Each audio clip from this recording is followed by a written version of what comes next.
When I was 16 years old, I began an apprenticeship to become a farmer. I was on the job for about 3 months when my boss walked up to me and yelled, "I give you $1,000 to quit." He was furious because I was slacking off. I will never forget this moment for the rest of my life.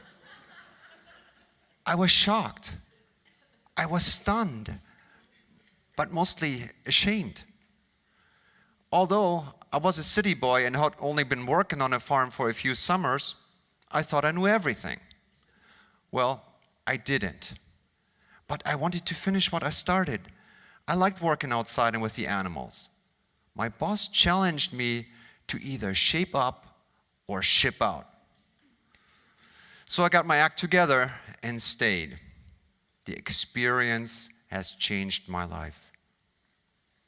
I'm no longer working as a farmer, but the skills I learned during that time have given me a solid foundation for all my future jobs.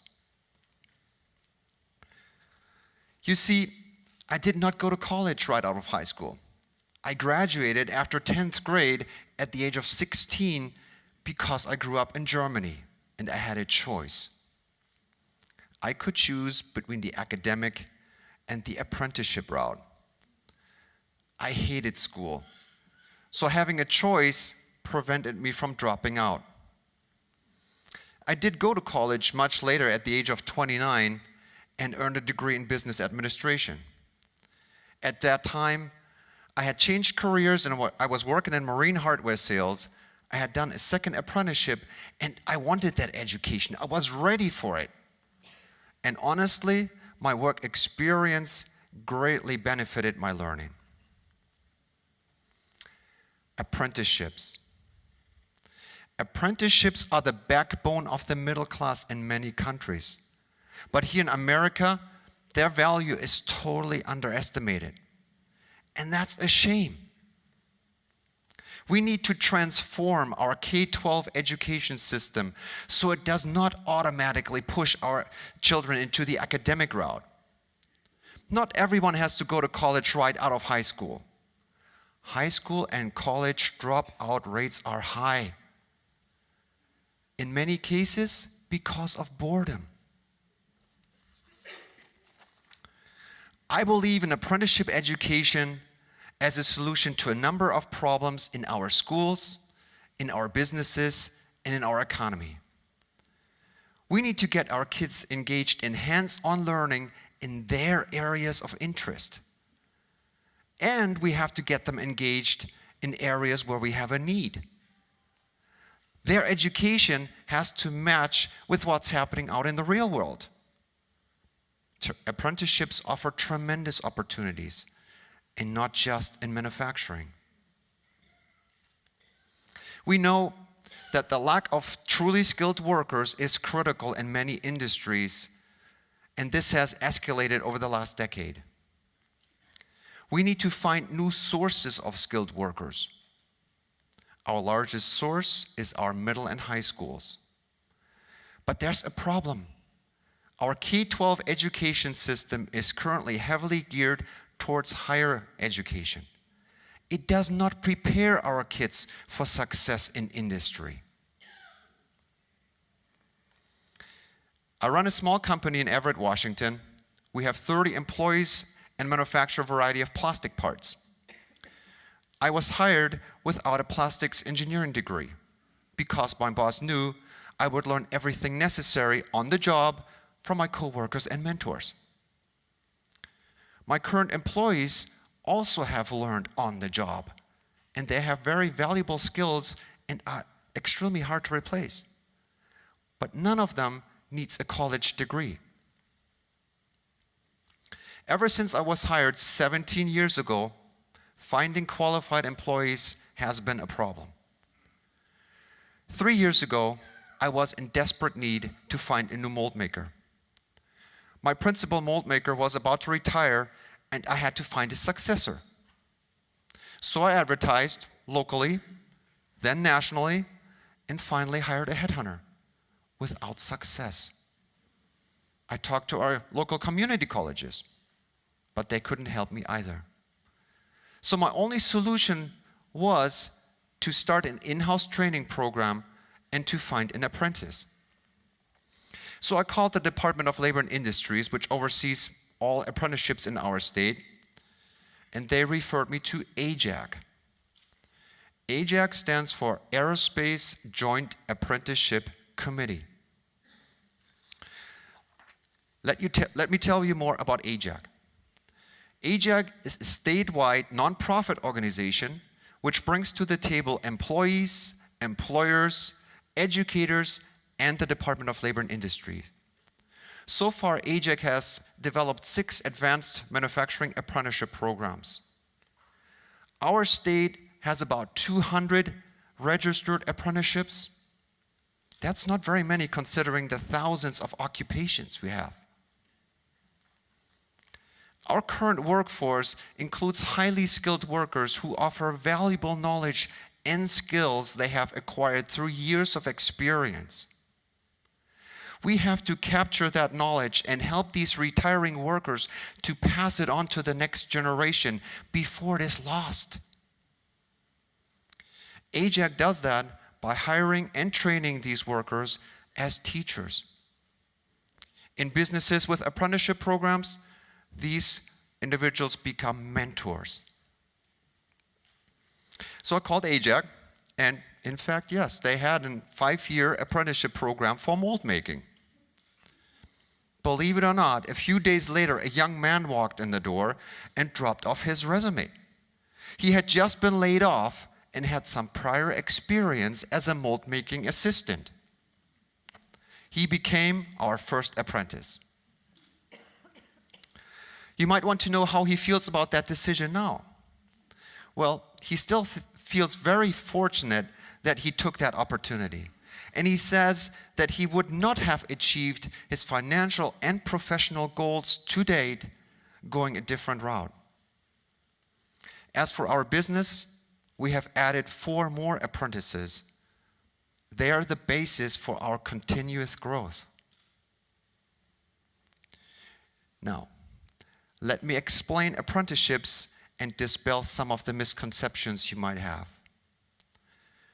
Many people believe in apprenticeships as being low-level, hands-on, low-paid training for kids who aren't bright enough to succeed in higher education.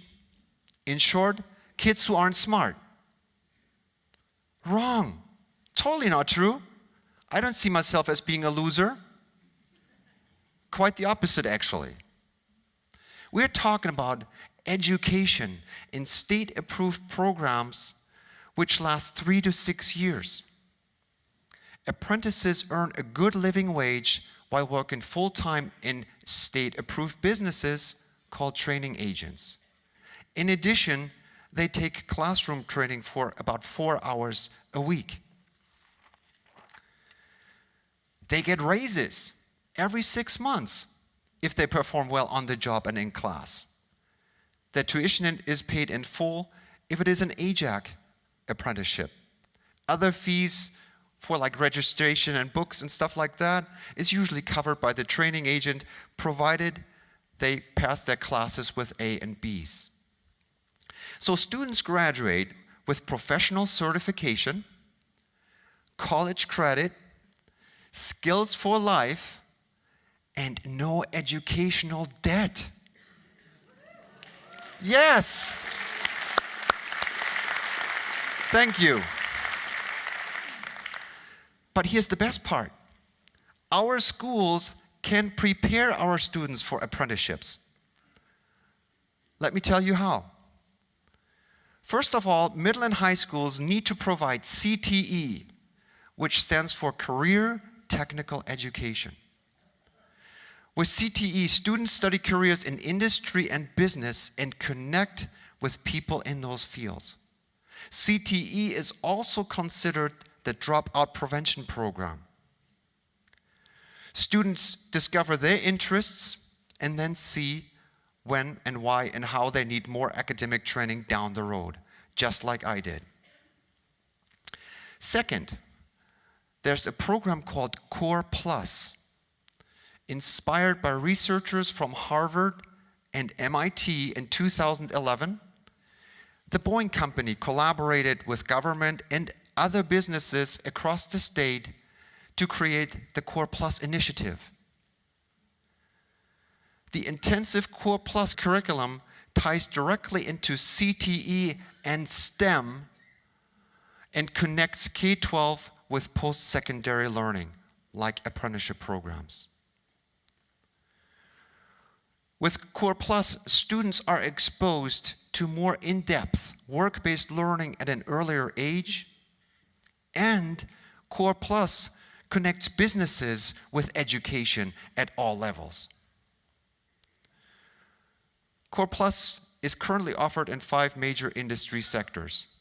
These are aviation, maritime, construction, medical devices, and agriculture. Yes, more need to be added, but as a business owner, I'm strongly supporting Core Plus because I believe all businesses in our state will benefit from it. So I have given you all the pieces of the transformation puzzle.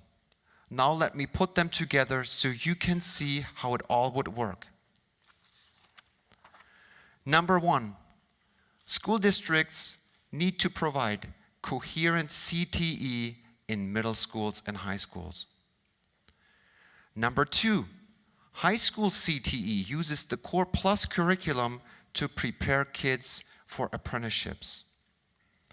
Number 3, students at the age of 16 are now able to enroll in youth apprenticeship programs with local businesses. This is huge and brand new in our state. In fact, it's such a big deal that our governor just held our state's first youth apprenticeship summit, in which I participated. Number 4, AJAC, local community colleges, and the Department of Labor and Industries is administering and overseeing the youth apprenticeship programs. 5, credit equivalencies are earned towards high school graduation. So by the end of 12th grade, students have earned enough high school credit to graduate. Yay! Exactly. But they have also earned apprenticeship credit and college credit, and again, so far, 0 educational debt. We face serious challenges to building our 21st century workforce and competing in a global economy. Why? Because of our aging workforce, because of greater demand in production, because of new technologies, but most of all, because of the gaps in our education system. For example, over the next 5 years, our state needs to add 740,000 additional skilled workers to fill increasing demand. 740,000. That number is just mind-boggling to me. Where are they supposed to come from? Apprenticeships is not just a local solution. It goes national and worldwide. And a few other states are also developing youth apprenticeship programs, but none of them has an organization like AJAC. I believe other states should look at the state of Washington as an inspiration as they develop their own programs. In closing, I want to leave you with these thoughts. We have smart kids in our schools. Some are just like I was, bored and unmotivated. Forcing them in a direction which is of no interest to them will kill their motivation and their passion. We can offer them excellent careers by adding apprenticeship programs which will fuel their passion. We can close the skills gap. We can support our economy. Apprenticeships can become the backbone of the middle class in America. Thank you very much.